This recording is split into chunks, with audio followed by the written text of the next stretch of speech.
السلام عليكم ورحمة الله وبركاته. معاكم معاذ من قناة ميزو تي في، وانا النهاردة طالع اتكلم عما قبل مباراة مصر والجزائر. طبعا هتكون مباراة قوية، هي طبعا مباراة ودية ولكن مباراة قوية. يعني هنشوف بقى اداء منتخب مصر الحقيقي قدام منتخب قوي. بقى لنا كتير ما شفناش منتخب مصر بيلعب ضد منتخبات قوية. ولكن ماتش الجزائر النهاردة هنتكلم عن التشكيل المتوقع وهنتكلم عن حاجات كتيرة اثناء الفيديو. بس قبل ما نبدأ الفيديو عايزة اقول لكم على كام حاجة كده، واولها حابب ان انا اشكركم بسبب الارقام اللي احنا وصلنا لها في الفيديو اللي فات. الفيديو اللي فات وصل ل 60 مشاهده، وكمان وصلنا ل 222 مشترك، كنا 212. فاكيد دي ارقام كويسه جدا وحابب اشكركم على الارقام دي. ولكن مع بعضنا لحد ما نوصل لل 500 مشترك قبل نهايه السنه. واللي بيتفرج على الفيديو ده يا ريت لو عجبك الفيديو ما تنساش تعمل اللايك والسبسكرايب، وكمان تعمل شير للفيديو عشان زي ما قلت لك كده نوصل لل 500 مشترك. وطبعا برضو مش عايزين ننسى ان احنا ندعي لاخواتنا في فلسطين ان ربنا يصبرهم وربنا يقويهم. وخلونا من غير كلام كتير نخش على الفيديو. وطبعا قبل ما نبدا الفيديو حابب افكرك ان انت تروح تجيب حاجه تاكلها او تشربها وانت بتتفرج على الفيديو، وخلونا نبدا. طبعا هنتكلم عن اول حاجه عن مباراه زامبيا اللي فاتت لمنتخب مصر، واللي تقريبا فيتوريا بدأ فيها بالتشكيل الأساسي، واللي اتكون في حراسة المرمى محمد الشناوي، ناحية اليمين محمد هاني، واثنين في قلب الدفاع وهم علي جبر ومحمد عبد المنعم، وناحية الشمال هو فتوح، وفي نص الملعب بيلعب بثلاثة وهم طارق حامد وحمدي فتحي ومحمد النني، وناحية اليمين بيلعب بمحمد صلاح، ناحية الشمال بيلعب بتريزيجيه، وكراس حربة صريح وهو المتألق في فرنسا وهو أكيد مصطفى محمد. هي دي التشكيلة اللي تقريبا هتكون أساسية، اللي غالبا برضه هيلعب بيها النهاردة. وفي حتى في بطولة افريقيا او في تصفيات كاس العالم تقريبا هي دي اللي هتكون التشكيلة لو لا قدر الله لو ما فيش اي اصابات. ولكن انت برضو عندك بره دكة قوية جدا. انت عندك بره في الاحتياطي ناحية اليمين عندك قاعد بره زيزو ومصطفى فتحي والاتنين متألقين، وهنتكلم على حتة ناحية اليمين دي في يعني بعد شوية كده. وعندك في قلب الدفاع برضو في مشكلة ان علي جبري بيغلط كتير جدا. فاظن ان الونش لو رجع وقدم مستواه اللي احنا عارفينه اظن ان هو هيلعب بالونش ومحمد عبد المنعم، او حتى حجازي لو رجع وبدأ ان هو ياخد مباريات مع الاتحاد بعد ما خلاص يعني مش هيفسخ تعاقده معاهم. برضو لو رجع احمد حجازي لادائه فاظن ان هو اللي هيكون مع محمد عبد المنعم. هو محمد عبد المنعم الركن الاساسي في ثنائي قلب الدفاع، فغالبا اللي جنبه ده هو اللي هيكون متغير، يا الونش يا احمد حجازي. بس للاسف الاتنين في اصابات، ولو رجع حد فيهم من يعني لو رجع احمد حجازي او الونش في مستواه اللي احنا عارفينه فاكيد حد منهم هيكون اساسي. اما لو جينا نتكلم عن ثلاثي نص الملعب اللي روي فيتوريا بدأ بيه مباراة زامبيا، فهنلاقي ان هو بدأ بمحمد النني وطارق حامد وحمدي فتحي. وبصراحة انا استغربت ان هو بادئ بالثلاثة دول مع بعض، لان الثلاثة يعني الاحسن ليهم المهام الدفاعية، وانت كده خسرت لاعب هجوميا. ولكن لقينا طارق حامد وحمدي فتحي هم اللي ثابتين ومحمد النني هو اللي بيتقدم.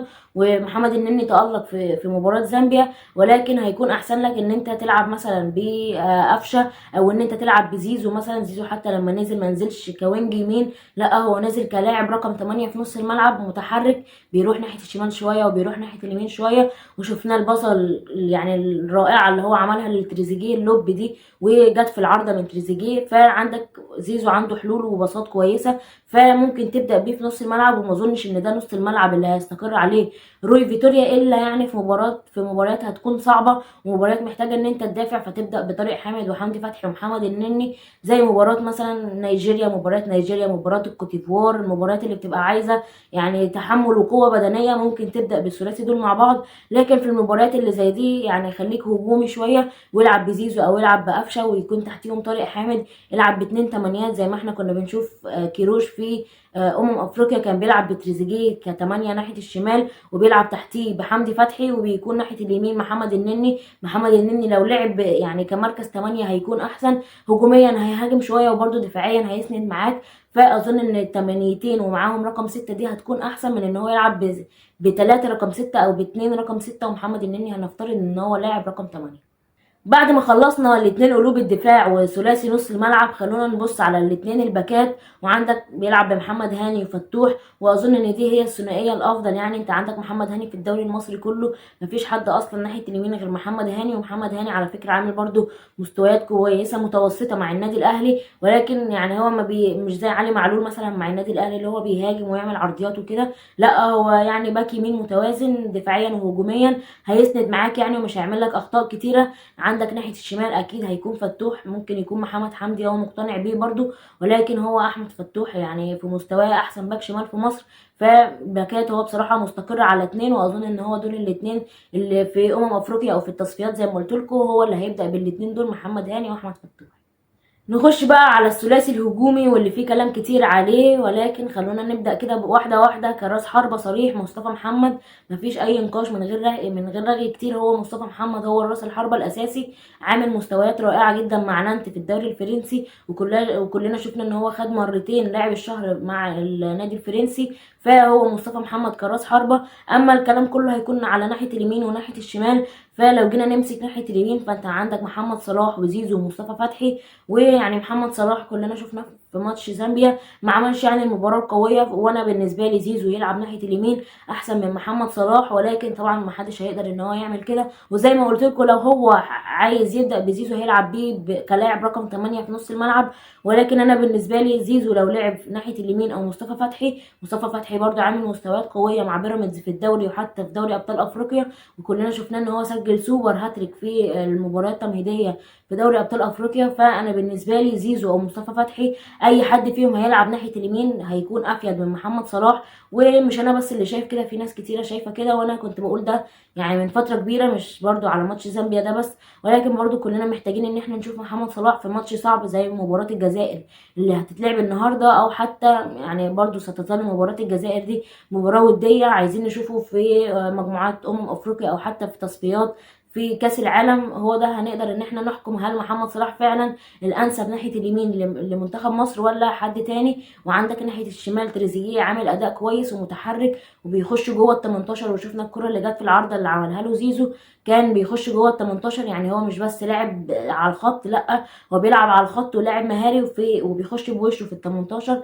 فتريزيجيه عامل اداء كويس، وما اظنش ان انت عندك ناحيه الشمال ناس كتيرة غير مرموش مثلا هو اللي ممكن ان هو يعمل لك الاداء ده. وطبعا برضو حسين الشحات برضو عامل اداء كويس مع النادي الاهلي، ولكن اظن ان هو بالترتيب كده تريزيجيه رقم 1، وبعدين عمر مرموش، وبعدين حسين الشحات. ولكن حسين الشحات لو نزل ولعب مباراة برضو هيقدم نفس الاداء اللي بيقدمه تريزيجيه او مرموش. اظن ان المباريات الودية دي هتحقق اللي احنا بنقول عليه ده، وان شاء الله عقبال افريقيا او التصفيات بتاعه كاس العالم يكون المنظومه دي اقوى من كده. خلونا بقى نقول التشكيل المتوقع للمباراة بتاعة النهاردة، وهي مباراة الجزائر، واللي زي ما قلت لكم هتتلعب الساعة 7. اظن ان في حراسة المرمى محمد الشناوي، ما اتكلمناش عن حراسة المرمى، محمد الشناوي هو الاساسي اكيد، وبعدين ممكن يكون محمد صبحي، وبعدين محمد ابو جبل. هو ده الترتيب، واظن ان محمد الشناوي يعني احسن حارس في مصر بقاله 3 او 4 سنين، فما فيش نقاش كتير في مركز حراسة المرمى محمد الشناوي. وعندك ناحية اليمين محمد هاني، وعندك 2 قلوب دفاع ممكن يلعب بياسر ابراهيم ومحمد عبد المنعم، ولكن هو مقتنع بعلي جبر شويه فهيبدا بيه علي جبر ومحمد عبد المنعم. ناحيه الشمال هيبدا بفتوح، وعندك في نص الملعب هيلعب بيه طارق حامد ومحمد النني، وممكن يلعب بحمدي فتحي نفس الثلاثيه اللي هو لعب بيها المباراه اللي فاتت. وزي ما قلت لكم اظن ان هو هيلعب بنفس التشكيله، ولكن هيكون قدام زيزو ومصطفى محمد ومرموش. اظن ان هو هيغير في الوينج اليمين والوينج الشمال، وممكن يبقى ينزل محمد صلاح او يبدا بمحمد صلاح اساسي ويلعب ناحيه الشمال بمرموش او حسين الشحات، ويبقى ينزل تريزيجيه. فهي دي كل التغييرات، وفي الاخر هي دي مباراه وديه، ممكن التشكيله يتغير تماما يعني، وفي الشوط الثاني بيغيروا التشكيله كلها تقريبا. فمباراه وديه هنحكم عليها على اداء منتخب مصر قدام فريق قوي زي فريق الجزائر اللي معاهم اسماء قويه زي اسماعيل بن ناصر، واللي اظن ان هو مصاب، ومعاهم محرز، في اسامي قويه. يعني هنشوف منتخب مصر بقى هل هو هيقدم مباراه كويسه ولا لا. وبس كده يا سيدي يكون انتهى الفيديو. يا ريت عجبك الفيديو ما تنساش تعمل اللايك والشير والسبسكرايب وتفعل الجرس عشان اول ما ينزل فيديو يوصلك اشعار، واقابلكم الفيديو الجاي.